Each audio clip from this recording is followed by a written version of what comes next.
நல்லா தானே இருந்தீங்க. திடீர்னு என்ன ஆச்சுங்கிற மாரி, இப்ப தான் வந்து ஏதோ சிறகடிக்க ஆசையில அந்த ரோகிணிய மாட்ட வைக்கிற மாரி, இந்த பண மேட்டர்லாம் வெளில வந்து ஏதோ பெருசா ஏதோ விஷயம்லாம் நடக்கும்னு பார்த்தா, அப்படியே அவங்க அப்பா வந்து திடீர்னு இறந்துட்டாரு அப்படின்னு ஒரு கதைய கிரியேட் பண்ணி, இன்னொரு பக்கம் வந்து பார்த்தீங்க அப்படின்னா வந்து, இவங்க வந்து பேசாம இருந்தா அப்புறம் கம்ப்ளீட்டா சொத்தெல்லாம் கிடைக்காம போயிடும் அப்படின்னு வந்து பார்வதி சொன்னத நம்பி, அப்படின்ட்டு அந்த ரோகிணிய மன்னிச்சு விட்டுர்றாங்க.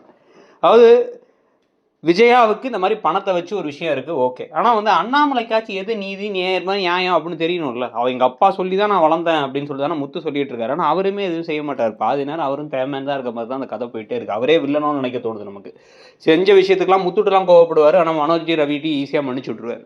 ஸோ இது எல்லாத்துக்கும் நடுவுல இன்னைக்கு எபிசோட்லயும் வந்து பார்த்தீங்கன்னா, இந்த தேவையில்லாத இந்த பேயோட்ட ட்ராக் தான். அந்த சாமியார் உட்கார வச்சு, அவர் வந்து கண்டிப்பா வந்து பேய் இருக்கு. "ஏய்! நீ தான் வந்து உங்க அப்பாவோட ஆவியா? அதான் உள்ள வந்திருக்கு. சமீபத்தில இறந்தது" அப்படிங்கிறாங்க.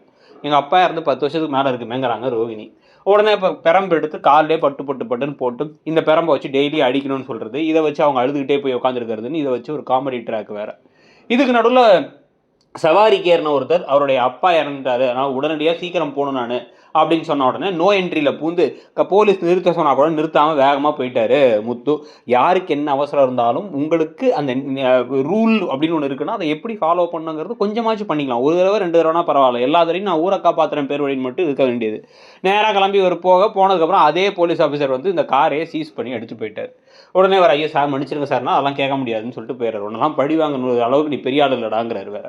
ஸோ இத வந்து வீட்ல சொன்னா, மீனா உடனே வந்து, "நீங்க கொஞ்சம் பார்த்து போலாம்லன்னு" சொன்னதுக்கு கோவம் வந்துருச்சு இவருக்கு.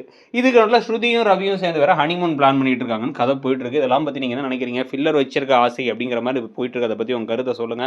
அப்படியே வந்து கீழ இருக்க ஷாப்பிங் பேக் ஐகானையோ, டிஸ்கிரிப்ஷனையோ கிளிக் பண்ணி Flipkart அண்ட் Myntraல உங்களுக்கு பிடிச்ச ப்ராடக்ட்ஸ் நல்ல ஆஃபர்ல ட்ரெஸ், பெர்ஃப்யூம்ல ஆரம்பிச்சு ஷூஸ் வரைக்குமே இருக்கு.